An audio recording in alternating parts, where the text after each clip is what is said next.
मैं तो देख रहा था एक बड़ी यानी मधुर कंप्लेन मेरे सामने आई।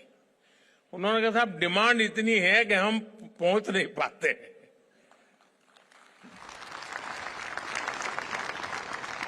और कुछ साथियों ने मुझे कहा कि साहब एक फैक्ट्री लगानी है तो एवरेज हमें 70-75 करोड़ रुपया खर्च लगता है और 2000 लोगों को काम देते हैं। मैं बैंकिंग क्षेत्र के लोगों को सबसे पहले कहूंगा कि इन सबकी क्या मांग है, प्रायोरिटी समझो और दो।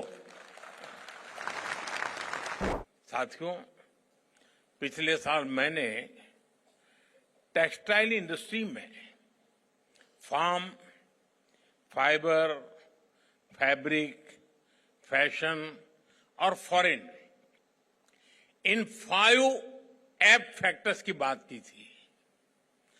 फार्म, फाइबर, फैब्रिक, फैशन और फॉरेन का विजन अब भारत के लिए एक मिशन बनता जा रहा है।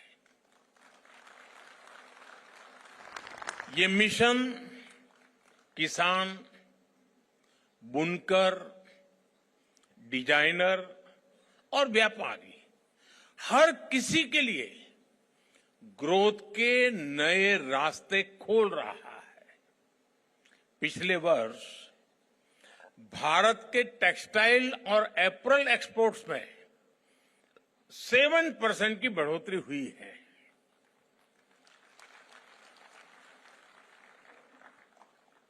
अब आप 7% में ताली बजाओगे तो मेरा होगा क्या?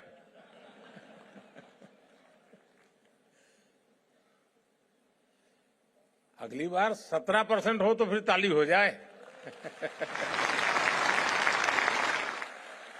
आज हम दुनिया के छठे सबसे बड़े टेक्सटाइल और एपरल्स एक्सपोर्टर है।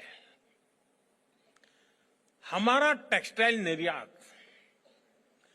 3 लाख करोड़ रुपए तक पहुंच चुका है। अब हमारा लक्ष्य है 2030 तक हम इसे 9 लाख करोड़ रुपए तक लेकर जाएंगे।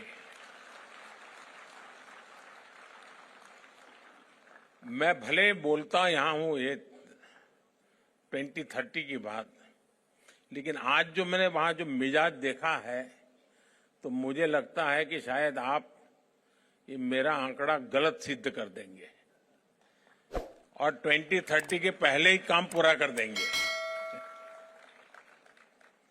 साथियों, इस सफलता के पीछे पूरे 1 दशक की मेहनत है। 1 दशक की कंसिस्टेंट पॉलिसी है। इसलिए पिछले 1 दशक में हमारे टेक्सटाइल सेक्टर में विदेशी निवेश 2 गुना हुआ है। और आज मुझे कुछ साथी बता रहे थे कि साहब बहुत सारी विदेशी कंपनियां भारत में इन्वेस्टमेंट करने के लिए आना चाहती हैं। तो मैंने उनसे कहा कि देखिए, आप हमारे सबसे बड़े एम्बेसडर हैं। जब आप कहेंगे तो कोई भी बात मान लेगा, सरकार कहेगी तो वो जांच करने जाएगा, ये सही है, गलत है, ठीक है, नहीं है। लेकिन अगर उसी फील्ड का व्यापारी जब कहता है तो मान लेता है, हाँ यार मौका है, चलो। साथियों, आप सब जानते हैं टेक्सटाइल देश में सबसे ज्यादा रोजगार के अवसर देने वाली इंडस्ट्री में से एक महत्वपूर्ण इंडस्ट्री है। भारत की मैन्युफैक्चरिंग में ये सेक्टर 11% का योगदान दे रहा है। और इस बार आपने बजट में देखा होगा, हमने मिशन मैन्युफैक्चरिंग पर बल दिया है। उसमें आप सब भी आ जाते हैं। इसलिए जब इस सेक्टर में निवेश आ रहा है, ग्रोथ हो रही है, तो उसका फायदा करोड़ों टेक्सटाइल वर्कर्स को मिल रहा है। हमारी ये भी कोशिश है कि टेक्नोलॉजी के इस दौर में हैंडलूम की ऑथेंटिसिटी को, हाथ के कौशल को भी उतना ही महत्व मिले। हथकरघा कारीगरों का हुनर दुनिया के बाजारों तक पहुंचे, उनकी क्षमता बढ़े, उन्हें नए अवसर मिले। हम इस दिशा में भी काम कर रहे हैं। पिछले 10 वर्षों में हैंडलूम्स को बढ़ावा देने के लिए 2400 से ज्यादा बड़े मार्केटिंग इवेंट्स का आयोजन किया गया। 2400 से ज्यादा हैंडलूम प्रोडक्ट्स की ऑनलाइन मार्केटिंग को बढ़ावा देने के लिए इंडिया हैंडमेड नाम से ई कॉमर्स प्लेटफॉर्म भी बनाया गया है। इस पर हजारों हैंडलूम ब्रांड रजिस्टर भी कर चुके हैं। हैंडलूम प्रोडक्ट्स की जीआई टैगिंग, इसका भी बहुत बड़ा लाभ इन ब्रांड्स को हो रहा है। पिछले वर्ष भारत टैक्स के आयोजन के दौरान टेक्सटाइल स्टार्टअप ग्रांड चैलेंज को लॉन्च किया गया था। उसमें युवाओं से टेक्सटाइल सेक्टर के लिए इनोवेटिव सस्टेनेबल सॉल्यूशंस मांगे गए थे। इस चैलेंज में देश भर के युवाओं ने बढ़ चढ़ करके हिस्सा लिया। इस चैलेंज के विजेता युवाओं को यहां इनवाइट भी किया गया है। वो यहां हमारे बीच में बैठे भी हैं।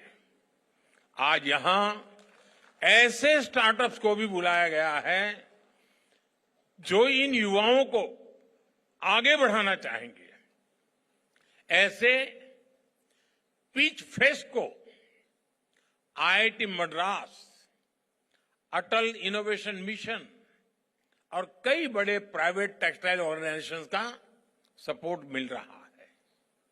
इससे देश में स्टार्टअप कल्चर को बढ़ावा मिलेगा। मैं चाहूंगा हमारे युवा नए टेक्नो टेक्सटाइल स्टार्टअप लेकर आए, नए आइडियाज पर काम करें। एक सुझाव हमारी इंडस्ट्री को भी है। हमारी टेक्सटाइल इंडस्ट्री भी आईआईटी जैसे इंस्टीट्यूट्स के साथ नए टूल्स डेवलप करने के लिए कोलैबोरेट कर सकती है। आजकल हम सोशल मीडिया और ट्रेंड्स में देख रहे हैं, नई पीढ़ी अब आधुनिकता के साथ साथ पारंपरिक परिधानों को भी पसंद कर रही है। इसलिए आज ट्रेडिशन और इनोवेशन के फ्यूजन का महत्व भी काफी बढ़ गया है। हमें ऐसे पारंपरिक परिधानों से इंस्पायर्ड ऐसे प्रोडक्ट्स लॉन्च करने चाहिए जो न केवल भारत में बल्कि पूरी दुनिया में नई पीढ़ी को आकर्षित करें।